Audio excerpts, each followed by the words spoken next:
escolho estar no lugar certo. E mesmo quando eu estiver no lugar certo, mas por alguma circunstância momentânea, não conseguir olhar para o alto, de onde vem a minha libertação e a minha cura, aquele que me vê, Jesus, chamado o Cristo, não permitirá que eu continue da mesma forma, olhando para baixo. Ele vem e não só me liberta e cura, mas também me endireita por completo, me fazendo olhar novamente para o alto, de onde sempre vem o meu socorro. E quando isso acontece, Ele faz com que eu passe do status de mulher encurvada para o status de mulher restaurada e curada para sempre.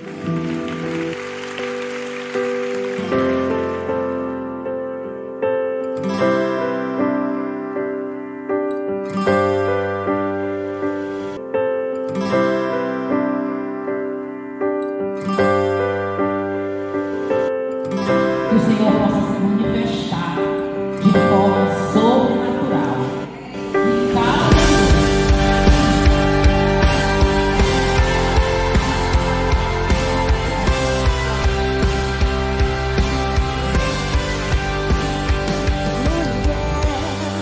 Você tem uma missão, você é especial, não existe outra igual a você. Mulher, Deus te deu um coração quebrantado, adorador, cheio de amor. Não diga que você não tem valor.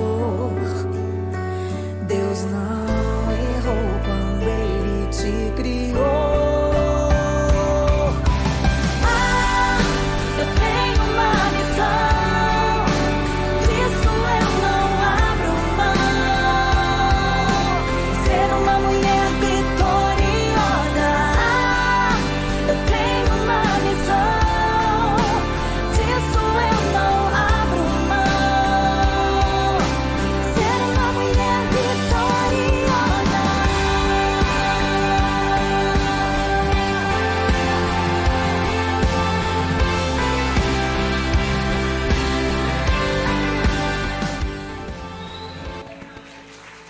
Aleluia! Esse foi o nosso encontro ontem aqui, tá? E o próximo já está marcado, a agenda, essa data, você mulher, para o último sábado do mês de novembro. Vai ser o último do ano, que em dezembro a gente não vai ter. Então vai ser um encontro de mulheres totalmente especial. Você não pode ficar de fora, tá? E as bênçãos estão sendo muito grandes mesmo. Tem respingado muita coisa em mim. Eu venho aqui para trabalhar, para servir e acabo respingando aí, sendo respingado pelas bênçãos. Amém? Amados, resgatado pelo propósito. Esse é o tema da nossa pregação de hoje. Quem é da casa de oração sabe que nós costumamos dar um tema às nossas pregações, até para que a gente já vá meditando, né, no que vai ser dito durante a semana. Então eu gostaria de ler aqui uma definição de uma palavra para vocês. Mas antes de ler essa definição, eu queria que você sentisse essa palavra em você. Ou seja, você vai construir essa definição antes de ouvir a definição. Tá certo? Eu queria que você... Quem aqui está visitando a gente pela primeira vez? Amém. Sejam muito bem-vindos. Muito bem-vindos. Sintam-se à vontade. Tá? Estejam em casa. E aqui na casa de oração a gente é acostumado a ler a Bíblia em 3D. Então a gente lê um versículo, percebe como é que é aquele versículo, tenta imaginar como é que foi e tudo. Então eu vou pedir para que vocês peguem essa palavra e tentem imaginar essa palavra em 3D, tá? Feche os seus olhos, tá? E sinta o mais possível que você puder essa palavra que eu vou dizer agora. Tenta sentir o mais profundo da definição dessa palavra. A palavra é abandono. Abandono. Quando você ouve essa palavra, abandono, o que vem à sua mente? Sinta isso. Você já foi abandonado ou abandonada por alguém? Imagine uma criança que foi abandonada pelos seus pais. Imagine um pai que foi abandonado pelos seus filhos e que hoje vive num abrigo, local em que ele não conhece ninguém, mas que ele sabe que ele vai passar os últimos dias da sua vida lá. Imagine uma noiva que foi abandonada no altar. O dicionário vai nos dizer que abandono significa deixado ao abandono, desamparado, desprezado, esquecido, ignorado, menosprezado. E baseado nesse contexto, nessa introdução, eu queria que você abrisse a sua Bíblia em Mateus capítulo 26. Nós vamos ler a partir do verso 31.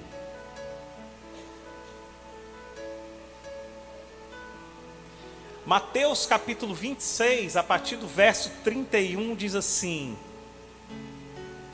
Então Jesus lhes disse: Ainda esta noite todos vocês me abandonarão, pois está escrito: ferirei o pastor e as ovelhas do rebanho serão dispersas.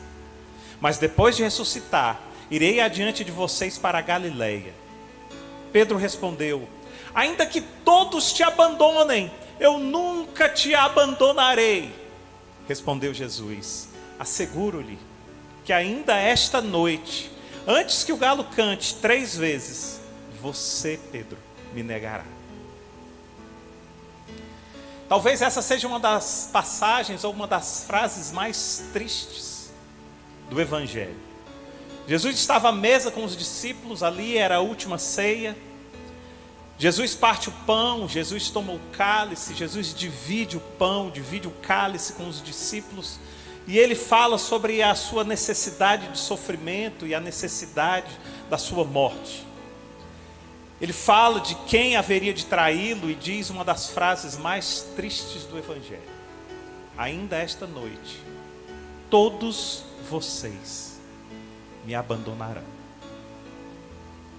Querido, não importa o quão empolgado você esteja com o Evangelho, não importa se você chegou aqui na alegria de receber a palavra, não importa o quanto você está feliz em seguir a Jesus, não importa a profundidade da adoção que você tenha de quem é Jesus na sua vida, não importa nada disso.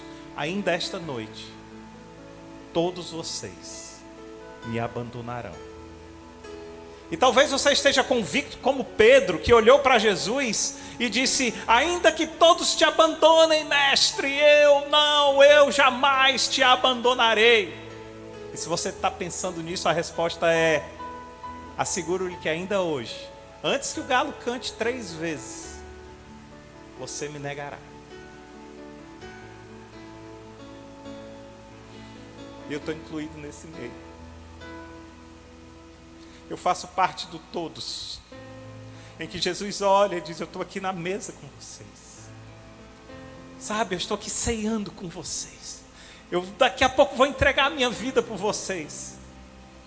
E todos vocês me abandonarão. A primeira questão, queridos, que me vem à mente aqui é: como Jesus sabia com tamanha profundidade de detalhes, ou com detalhes enormes aqui, tudo o que ia acontecer? Será que você já parou para pensar nisso? Primeiro, o abandono. Todos estavam ali na mesa, querido, reunidos, partindo pão, felizes, Jesus ali no meio deles, e Jesus solta essa frase de efeito: ainda esta noite, todos vocês me abandonarão. Se nós fizéssemos aqui uma pesquisa de probabilidade, os estatísticos iriam dizer: olha, a probabilidade disso acontecer é ínfima, é mínima. Se fizéssemos uma pesquisa, os matemáticos diriam: olha, isso é 0 elevado a não sei quanto. As pessoas que estudam lógica de raciocínio diriam: olha, é uma probabilidade nula de acontecer. Então, todas as pessoas das ciências exatas diriam: Jesus, você deve estar errado. Jesus, olha, do ponto de vista lógico, do ponto de vista racional, a possibilidade disso acontecer é praticamente nula. Mas se nós consultássemos também os profissionais de saúde, saúde física e saúde mental, eles também diriam que a possibilidade daquilo acontecer seria praticamente nula, porque Jesus estava plenamente saudável, seus discípulos estavam em perfeito estado, todos ali na mesa, partilhando pão, numa alegria, em uma unidade tremenda. Logo seria, no dia seguinte seria ali a Páscoa. Qual a probabilidade desse abandono acontecer? Diriam os psicólogos, os psiquiatras, os médicos de plantão. Nenhuma. Todos ali sentados. Então qual seria o motivo do abandono? Nenhum, diriam os profissionais de saúde também. Ou seja, logo todos os profissionais diriam que as palavras de Jesus não teriam nenhuma base cognitiva. E talvez Jesus fosse diagnosticado com algum transtorno, como por exemplo esquizofrenia, ou mesmo depressão psicótica, ou talvez um transtorno dissociativo. Né? Por quê? Porque ainda esta noite todos vocês me abandonarão. O abandono nesse caso seria completamente descartado, baseado em impossibilidades humanas. Então, como Jesus fala desse abandono com tanta precisão? Ainda esta noite, todos vocês, como é que isso acontece? A primeira coisa, queridos, que nós precisamos perceber nesse texto é que Jesus nos conhece profundamente. Jesus, ele tem o domínio de todas as coisas. Jesus sabe o que você fez. Jesus sabe o que você está fazendo. Jesus sabe o que você está pensando nesse momento. E Jesus sabe o que você vai fazer. Todos me abandonarão. Mas nem por isso ele deixa de te amar e deixa de me amar. É isso que alegra o meu coração. Ele saber quem sou, e apesar de quem sou, ele olhar para mim e falar: mas eu te amo, filho. A gente aprende aqui, na escola bíblica nós vamos reforçar isso. Nós aprendemos uma coisa aqui maravilhosa, e que tira de nós o jargão do mundo e coloca em nós a perspectiva de Deus. Nós aprendemos aqui que Deus não é fiel a você, coisa nenhuma. Apesar de músicas e louvores falarem que Deus é fiel a você, nós aprendemos isso aqui. Deus não é fiel a você, coisa nenhuma, filho. Deus não é fiel a você, coisa nenhuma, filho. Deus é fiel a Ele, e por decidir te amar, e por ser fiel a Ele, Ele te ama apesar de. Apesar de você olhar para ele e falar: ei, pode parar de me amar, eu não quero te amar. Ele diz: olha, não vai funcionar assim, porque eu não sou fiel a você, eu sou fiel a mim, e eu decidi te amar. Está decidido. E isso é libertador, quando a gente aprende isso. Porque se Deus fosse fiel a nós, da maneira como somos, nós já teríamos nos autodestruído. Mas não, mas Deus diz: eu permaneço fiel à minha palavra, e a minha palavra e o meu amor por ti é infindável, faça o que você fizer. Então, amados, Pedro, nesse momento, ele transbordava de autoconfiança. Ainda que me seja necessário morrer contigo, de modo algum eu te negarei. Pedro confiava aqui em seus próprios recursos.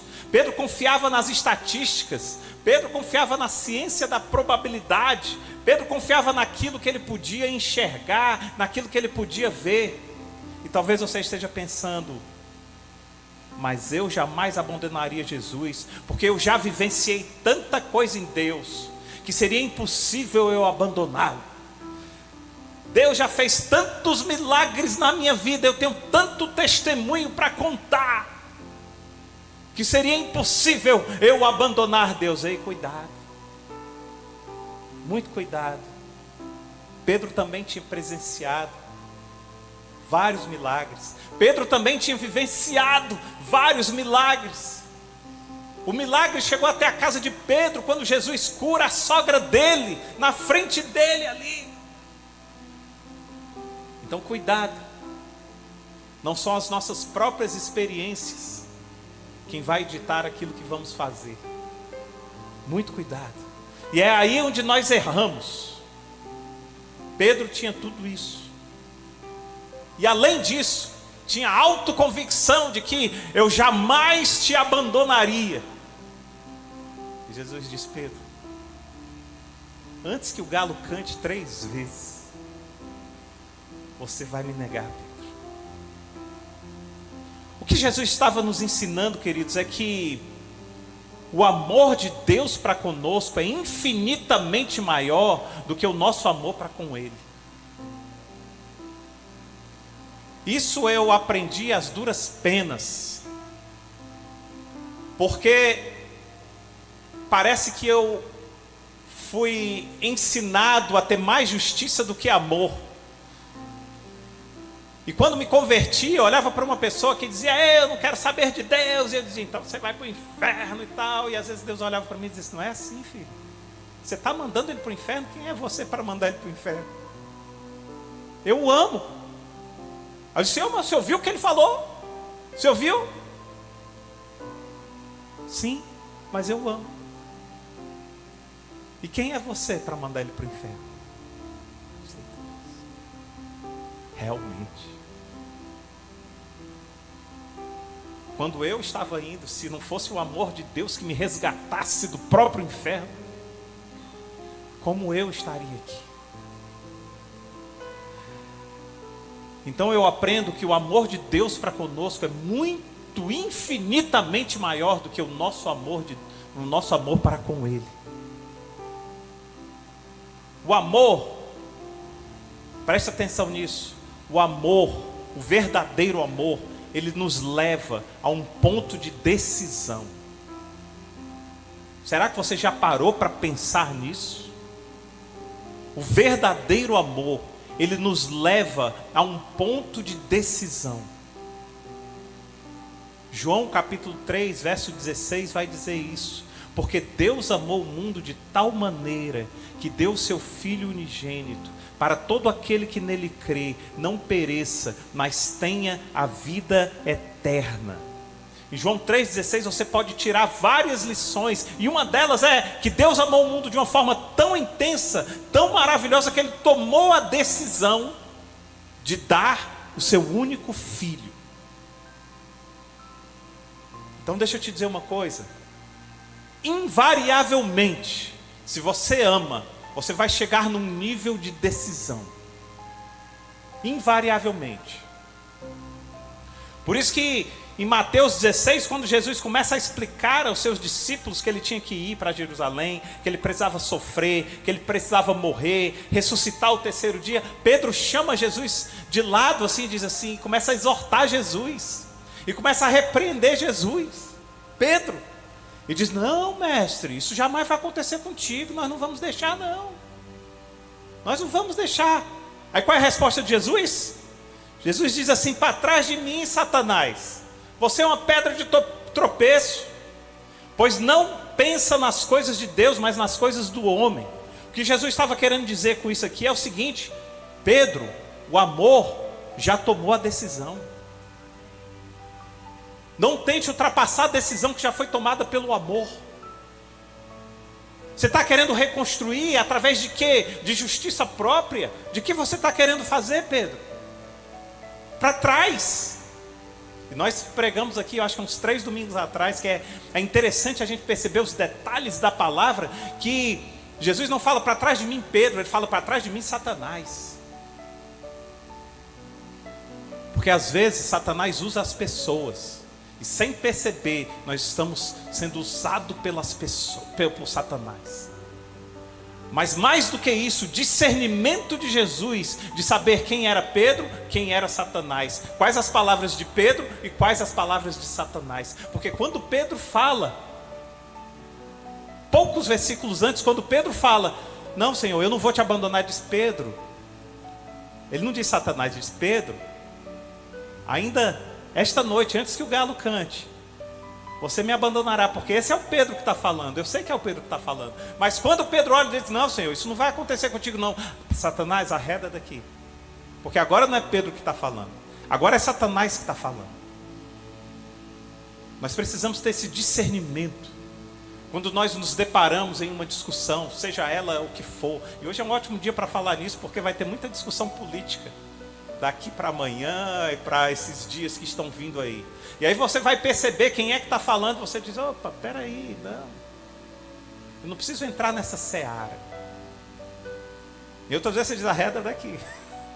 Para trás de mim. Para a gente compreender isso. Mas Jesus tinha isso muito, muito claro. Porque Jesus sabia que o amor nos leva até um ponto de decisão. Agora deixa eu te dizer uma coisa. Quando uma pessoa ama outra, ela pede essa pessoa em casamento. Nós temos um casalzinho aqui que acabou de chegar de lua de mel. Chegaram essa semana, não foi? Casamos eles, glória a Deus, foram para a lua de mel, chegaram essa semana, estão de volta aqui. Amém, sejam muito bem-vindos, né? Mas quando uma pessoa ama a outra, ela pede em casamento. Por quê? Ponto de decisão. Chega um ponto que você fala, eu preciso decidir. Esse é o amor. Vocês estão comigo até aqui? E quando eles chegam no altar, o que é que eles fazem? Eles confirmam esse amor. Eles confirmam a decisão naquele ponto que eles chegaram. E sabe por que isso?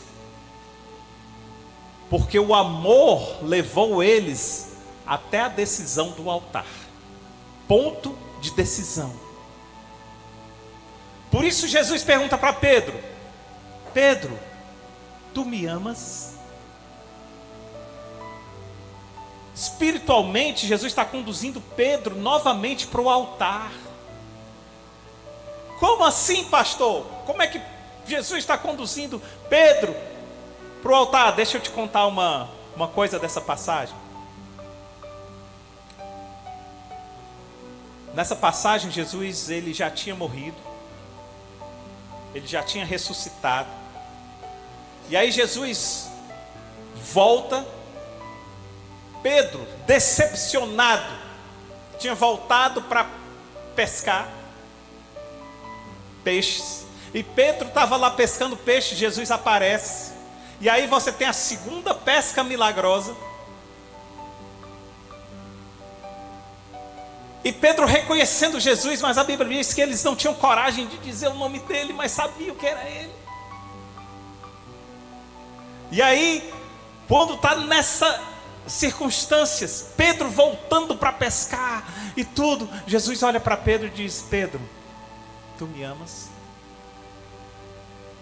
Ora, há poucos dias, Pedro tinha dito para Jesus: Jesus, eu te amo a ponto de não te negar, eu não vou te abandonar nunca.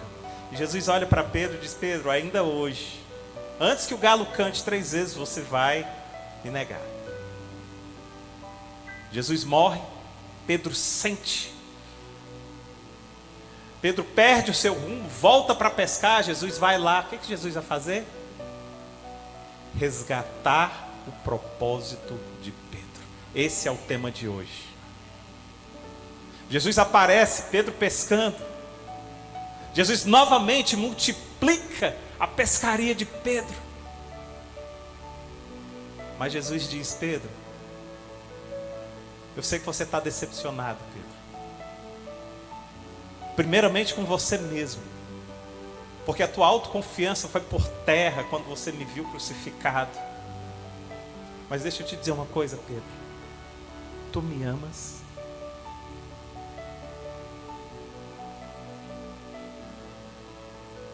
Jesus convida Pedro para a mesa. Primeiro, multiplica os peixes, convida Pedro para a mesa, ceia com Pedro. E aí Jesus diz: tu me amas? Sabe o que Jesus estava fazendo? Jesus estava chamando novamente Pedro para casar com ele. Jesus estava chamando novamente Pedro para uma aliança de amor, uma aliança de ponto de decisão. E ele diz: Pedro, tu me amas? Mas para casar com Pedro, para reaver essa aliança, era necessário restaurar Pedro, porque Pedro estava quebrado, totalmente quebrado. Jamais eu iria esperar que o meu mestre morresse daquela forma. Não estava nos meus planos. E Jesus, nessa restauração, diz: Pedro, tu me amas? Agora deixa eu te contar uma coisa. Pedro já tinha dito que morreria por ele. Jesus já tinha dito que Pedro negaria. Pedro já tinha negado a Jesus. E agora, passados tudo isso, mas ainda vívidos na mente de todos, Jesus pergunta para Pedro: Pedro, tu me amas? Só que tem um detalhe aqui, queridos. Quando Jesus pergunta para Pedro, e aí a gente vai para o original, no grego, Jesus usa o verbo agapau no grego. O verbo agapau, que hoje é traduzido pela palavra ágape, é o amor sacrificial. E diante de todo esse contexto, Jesus olha para Pedro e diz: Pedro, tu me amas, usando o verbo agapau. Você tem por mim esse amor sacrificial. E aí Pedro lembra de tudo que já passou, e Pedro responde para Jesus: eu te amo. Só que quando Pedro responde para Jesus, Pedro usa o verbo filéu, que é um outro amor no grego, mas de um nível menor, um nível de companheirismo, de amizade.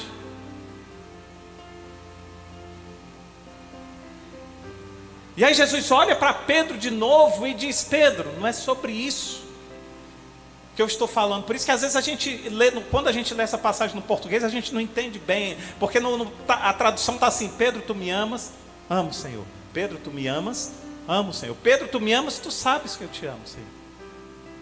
No grego, no português não existe isso. Mas aí Jesus olha para Pedro novamente e pergunta novamente, usando o verbo agapau. E Pedro novamente responde para Jesus: Jesus, você sabe, Jesus, que eu te amo, usando o verbo filéu.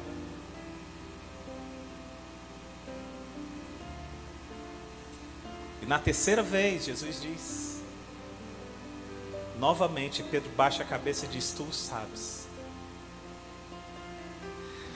E Jesus diz assim: então apacenta as minhas ovelhas. O que Jesus estava fazendo, ele estava resgatando o amor de Pedro. O que Jesus estava fazendo era dizendo para Pedro: Pedro, o meu amor por ti é infinitamente maior do que o teu amor por mim, Pedro. Eu sei disso, mas apacenta as minhas ovelhas. Sabe por quê? Porque Pedro carregava a culpa pela traição, e essa culpa pela traição estava encobrindo o amor que existia ali. Pedro carregava a culpa do medo e a culpa do erro. E muitas vezes nós carregamos culpas de erros que nós cometemos no passado, e esses erros fazem com que o nosso pensamento seja encoberto do amor que existe, principalmente de Deus por nós.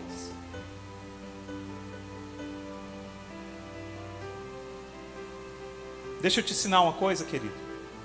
O que nos afasta de Deus não são os nossos erros. Sabe por quê? Porque nós vamos errar sim, e vamos errar várias vezes, e Deus sabe disso. O que nos afasta de Deus é quando os nossos erros encobrem o nosso amor. Quando os nossos erros encobrem o amor que existe em nós, é isso que nos afasta de Deus. Estava conversando com uma pessoa no trabalho esses dias.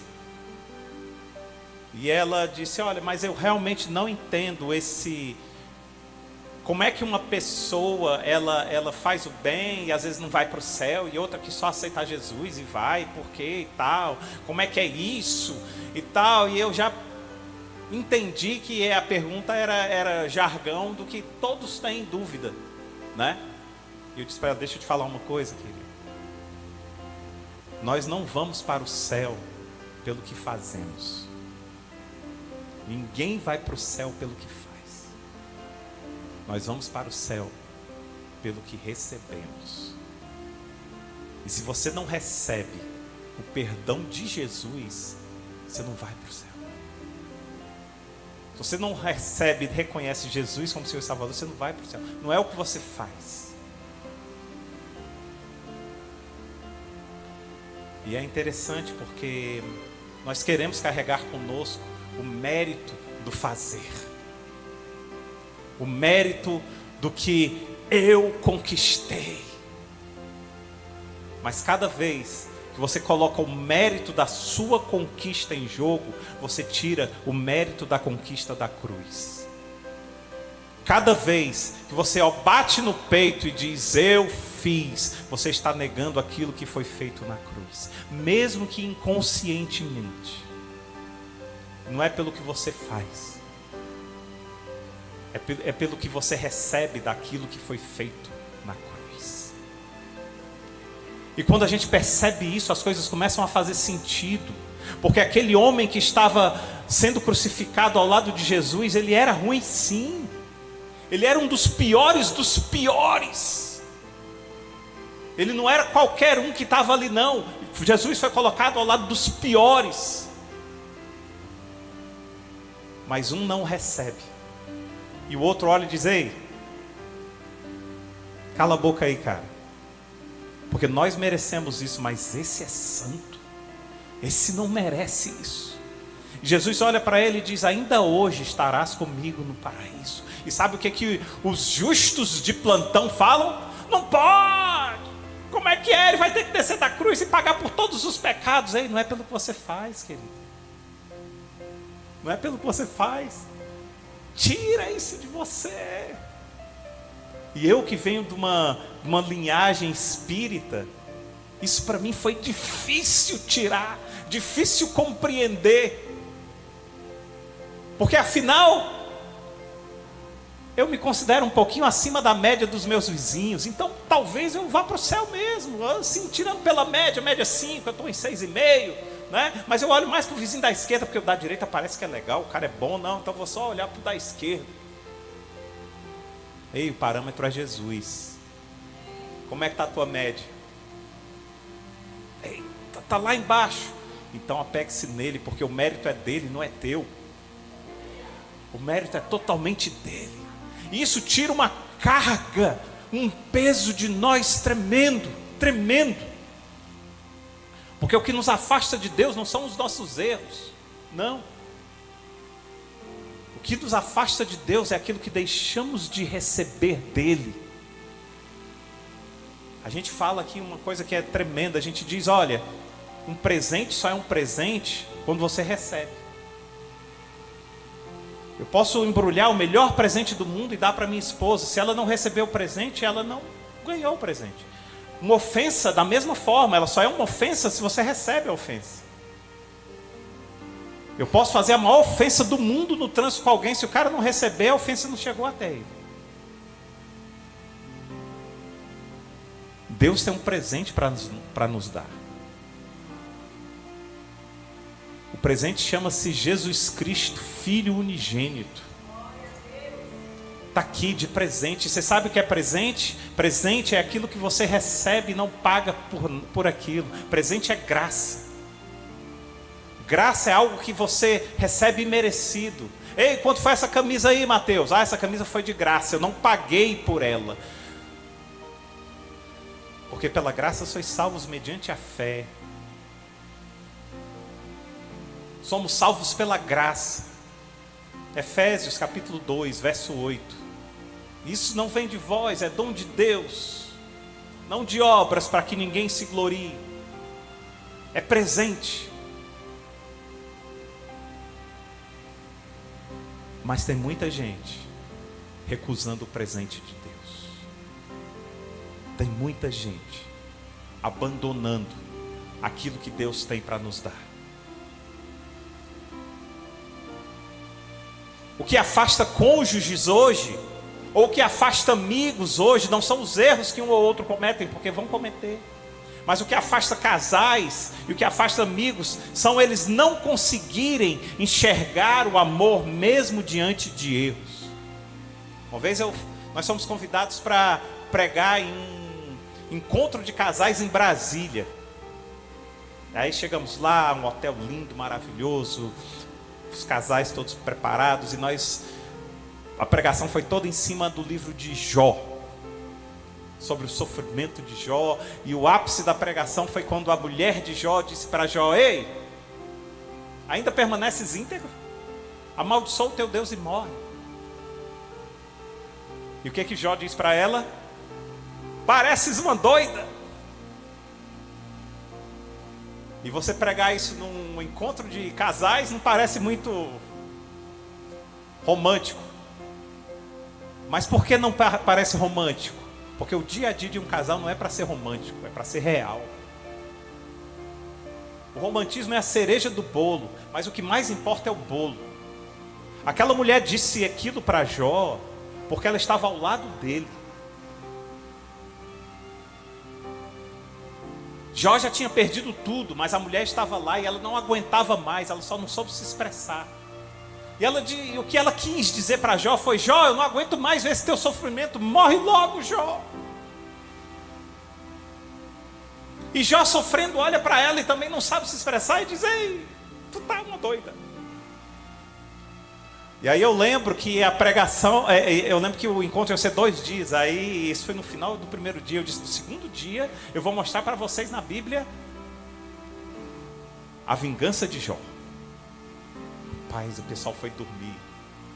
No dia seguinte: pastor, essa vingança aí, eu olhei na Bíblia, não vi a Bíblia, não vi essa vingança de Jó. Pastor, onde é que está essa vingança de Jó? Está lá na Bíblia. Calma, a gente tomando o café da manhã no hotel. Calma, vi uns 3 ou 4. Onde é que está essa vingança? Pastor, não vi essa. Calma, vocês vão ver onde é que está a vingança de Jó. Vou mostrar para vocês onde está a vingança de Jó. Chegou na hora da palestra, todos lá, na expectativa. Eu disse: a vingança de Jó está aqui, ó. E Jó teve tantos filhos, tantas filhas e tal. Disse: Jó olhou para a mulher dele e disse: está vendo o que você me falou? Agora vem cá, meu amor. Vamos restaurar aqui o nosso casamento. Essa é a vingança de um homem sensato. O pessoal, oh. Mas sabe por quê? Porque nós abandonamos aquilo que nós não compreendemos, que existe um amor por trás. Eu e a Regina, a gente cansa de receber casais lá em casa que dizem assim: ei, pastor, a gente quer se divorciar porque o amor acabou. Querido, o amor não acaba. Amor nunca acaba. Amor é redirecionado. Teu amor está aí, mas você redirecionou para outra coisa. Porque ainda que você morra, o amor vai continuar aí, a não ser que você vá para o inferno. Não, pastor, que isso? Eu não vou para o inferno não. Então, meu amigo, tem amor aí dentro. Você só não sabe onde é que está ou você redirecionou para outra coisa. Tem casal que acha que o amor acabou porque ele agora está amando novamente a vida de solteiro. Mas o amor não acaba. Grava isso. Tem amor aí dentro. Eu não sei como é que está o teu coração. Às vezes você chegou aqui com o coração partido, tão acabado, mas o amor está aí dentro. O amor está aí dentro. Jesus estava resgatando Pedro para o propósito. Na primeira pesca milagrosa, Pedro reconhece que não é digno de seguir a Jesus. E diz: afasta-te de mim, porque sou um pecador.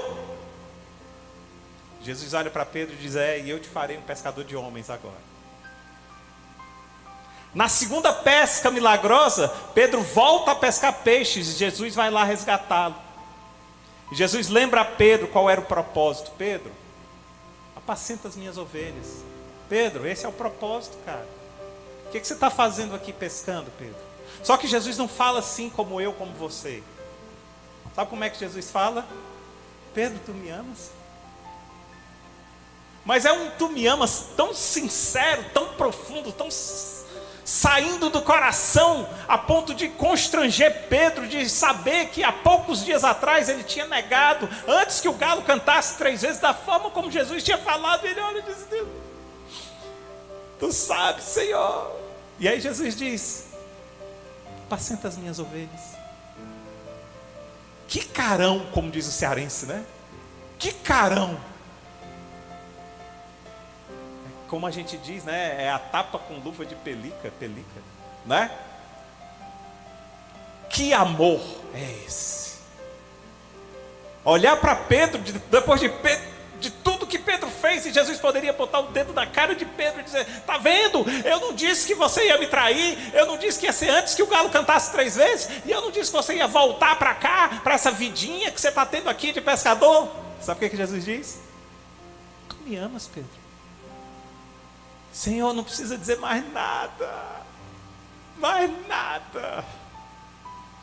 A mensagem está dita. Por isso que muitas vezes nós falamos muito e erramos na comunicação. Porque a comunicação muitas vezes não requer palavras, requer abraço, requer carinho, requer conexão. E agora Jesus olha para Pedro e diz: Pedro, apacenta as minhas ovelhas. E a ficha cai. E Pedro lembra que não é pela dignidade dele mesmo, ou não é pelo mérito próprio, mas pelo sacrifício de Jesus. Não é pela autoconfiança que Pedro depositava em si mesmo, mas pelo propósito que Jesus tinha depositado em Pedro. Ei, pega isso para a sua vida. Não é pela autoconfiança de si mesmo, mas é pelo propósito depositado em você. É aquilo que Deus deposita em você como propósito que vai prevalecer. Aí deixa eu te dizer uma coisa, querido. A pesca de peixes nessa história significa também atribuições do mundo. Atribuições lícitas, atribuições verdadeiras, atribuições corretas. E eu não sei se você se identifica com o que Deus está comunicando aqui hoje nesse lugar, mas a pesca de peixes, ela também significa o retorno ao mundo por alguma frustração. Pedro, na primeira pesca milagrosa, ele abandona o barco depois de ter pego peixes, inúmeros peixes como jamais havia pego na vida dele, e abandona o barco com alegria. Mas na decepção de Pedro, Pedro volta para o barco. Ei, existe um local na sua vida que você volta quando você é frustrado. E eu não estou falando do local físico não, querido. Nós estamos agora no nível espiritual. Existe um local em que você volta toda vez que você é frustrado. Muitas vezes esse local está aqui, ó. E é necessário Jesus ir lá, te resgatar, para que você volte para o propósito. Mas Ele não chega acusando. Ele vai chegar para você e vai dizer: ei, você me ama? Volta para o lugar de propósito. Porque o lugar de propósito era onde Jesus tinha falado para Pedro. O primeiro lugar de propósito foi: Pedro, tu vai ser pescador de homem. O segundo lugar de propósito é o mesmo do primeiro: ei, apacenta as minhas ovelhas. Porque pescador de homens apacenta ovelhas. Pode subir o louvor. Pedro tinha muitos planos ao lado de Jesus. E quando esses planos e essas expectativas foram frustradas, Pedro volta ao lugar de origem. Por isso, é necessário que Jesus fosse lá resgatá-lo. Porque o propósito de Jesus era maior do que os planos de Pedro. Queridos, eu não sei como está a tua agenda. Talvez você esteja com a agenda cheia e com vários compromissos de pesca. Mas Jesus está dizendo para você: ei, você me ama? Apacenta as minhas ovelhas. Você me ama? Volta para o propósito. E finalmente chegou o nosso ponto de decisão. Estamos diante do altar de Deus. E eu quero perguntar para você se você entendeu essa mensagem.